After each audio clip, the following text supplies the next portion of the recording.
Did you know that our mind has a very difficult time to focus on more than three things simultaneously? Generally, our mind counts one, two, three, and many. So I see this playing out time and again in my life. I am most productive if I only need to focus on one thing continuously. For example, like writing a thesis, writing a semester paper, or studying one particular language or working on one specific project. I can move my schedule around this task and I get into an efficient and effortless working flow that also feels good.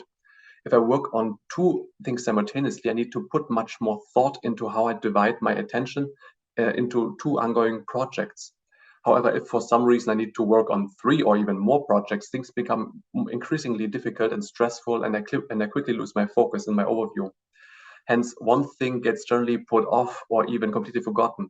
Therefore, I try as much as I can not to work on more than two things simultaneously. However, in this way, I only count projects and work that mentally challenge me, not something that I can do on autopilot, such as like teaching German, cleaning, answering emails, etc.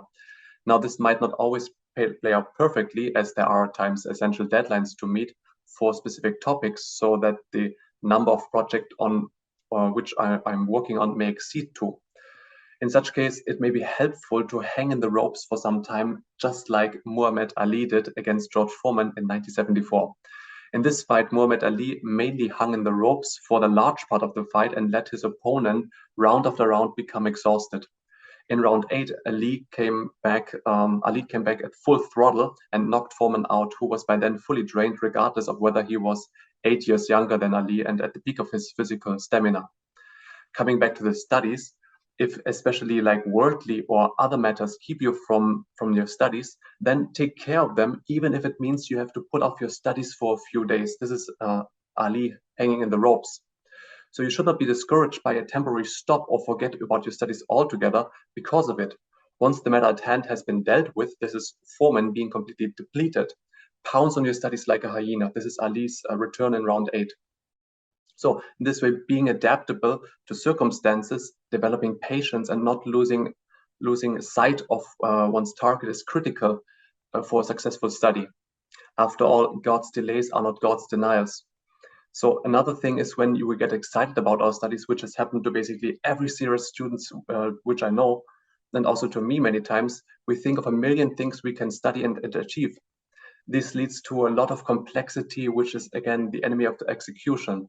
It leads to overchunking, meaning one takes a bigger bites of something than which one can eat and digest. That's why it's a good idea to first build a firm base and the roots of one's primary study tree, and then only extend. Many people overestimate what they can do in a year, and they underestimate what they can achieve in a decade. Once you have gained a strong foundation in your primary studies, you can slowly extend if they don't use up all your mental energy anymore. However, until then, I found it highly beneficial to practice detachment with the things I need to let be for the time being, which was also standard advice I received when I was learning how to write a semester paper or writing a thesis. Ultimately, all actions are fathered by a decision. So the word decision comes from the Latin decidere, i.e. De off and caedere, cut, meaning to cut off everything except for the thing you're committed to. In specific case, in my studies during my bachelor, our bachelor was 4 years by default, yet I studied 5 languages. I extended my bachelor for another year, and I extended very late. I think in my 3rd and my 4th year, I extended it for 1 more year.